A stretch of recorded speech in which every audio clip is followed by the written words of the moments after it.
तो आइए सबसे पहले बात आम जनता के लिए जो फैसले लिए गए हैं उनका जिक्र करते हैं। आम जनता के लिए प्रधानमंत्री मोदी लगातार एक्शन मोड में हैं, लोगों की जरूरतों और उम्मीदों का ध्यान रखते हैं और आए दिन ऐसे फैसले लेते हैं जिनका सीधा फायदा देश के हर तबके को होता है। इसी सिलसिले को आगे बढ़ाते हुए आज भी मोदी सरकार ने जनता से जुड़े कई अहम फैसले लिए हैं। इनमें कौन कौन से फैसले हैं, आइए सबसे पहले बात करते हैं जनगणना के लिए जो बजट मंजूर हुआ है। तो जनगणना के लिए जो बजट है वो मंजूर हुआ है और ऐसे में कोल सेतु को मंजूरी मिली है, कोपरा के एमएसपी को मंजूरी मिली है, मनरेगा के नाम को बदलने पर मुहर लग चुकी है, इंश्योरेंस सेक्टर में एफडीआई अब 100% होगा। तो आज की कैबिनेट बैठक में न केवल भविष्य की सरकारी योजनाओं को ज्यादा सटीक बनाने के लिए डिजिटल जनगणना जैसे महत्वपूर्ण फैसले लिए गए, बल्कि देश के ग्रामीण गरीबों को सीधे प्रभावित करने वाली जो मनरेगा है, मनरेगा जैसी योजना है, उसके नाम और स्वरूप में बदलाव को भी मंजूरी दी गई है। सबसे पहले सेंसस 2027 जो कि एक बहुत बड़ी एक्सरसाइज है और विश्व की सबसे बड़ी एडमिनिस्ट्रेटिव और स्टैटिस्टिकल एक्सरसाइज मानी जाती है, उसके लिए बजट अप्रूव हुआ है 11,718 करोड़ रुपीस का। दूसरा, कोल सेक्टर में यानी हमारी एनर्जी सिक्योरिटी के लिए बड़ा रिफॉर्म किया गया है कोल सेतु के माध्यम से।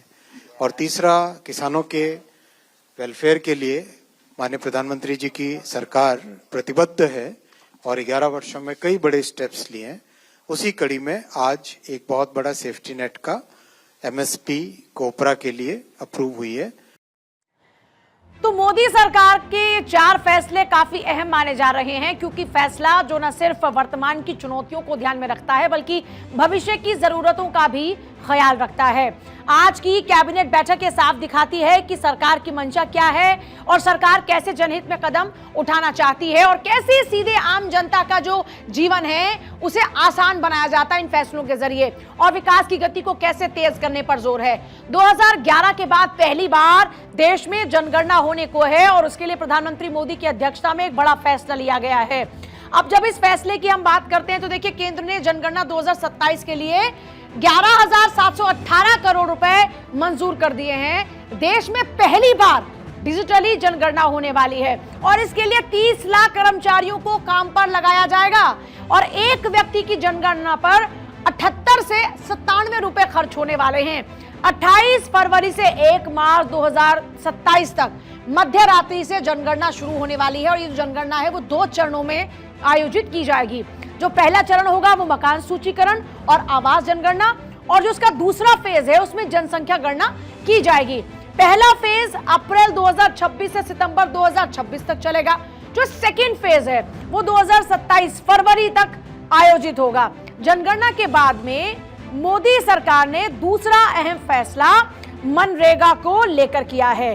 केंद्रीय कैबिनेट ने यह फैसला लिया है कि जो ग्रामीण भारत की आर्थिक मजबूती है और रोजगार की गारंटी है, ये योजना उसको मजबूत करने वाली है ना। महात्मा गांधी राष्ट्रीय ग्रामीण रोजगार गारंटी अधिनियम जो था मनरेगा, इसका नाम बदलने का जो प्रस्ताव है वो जो है पारित कर दिया गया है।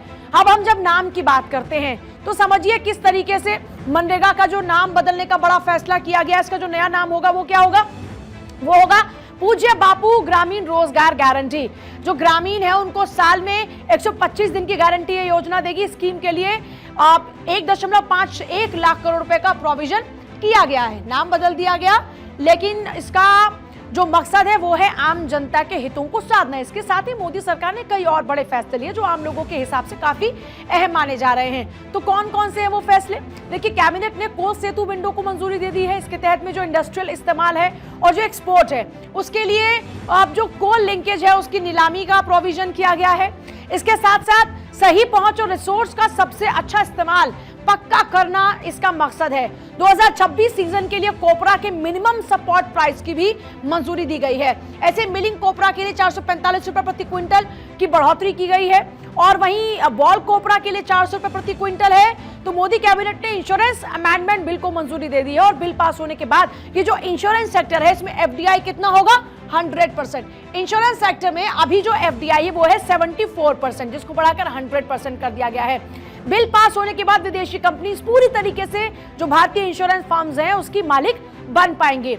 अब देखिए, मोदी कैबिनेट की तरफ से लिए गए जो फैसले उसमें साफ संदेश दिया जा रहा है कि सरकार की प्राथमिकता सीधे तौर पर आम आदमी की जिंदगी को सुधारना है, उसकी समस्याओं को दूर करना है, उसकी समस्याओं का समाधान करना है, चाहे डिजिटल जनगणना हो या फिर अन्य सामाजिक हित से जुड़े कदम।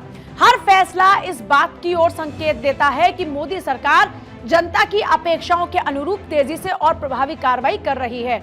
ऐसे में यह साफ है कि मोदी सरकार की नीतियां सिर्फ कागजों तक सीमित नहीं बल्कि आम आदमी तक सशक्त और स्थायी बदलाव पहुंचाने की दिशा में है।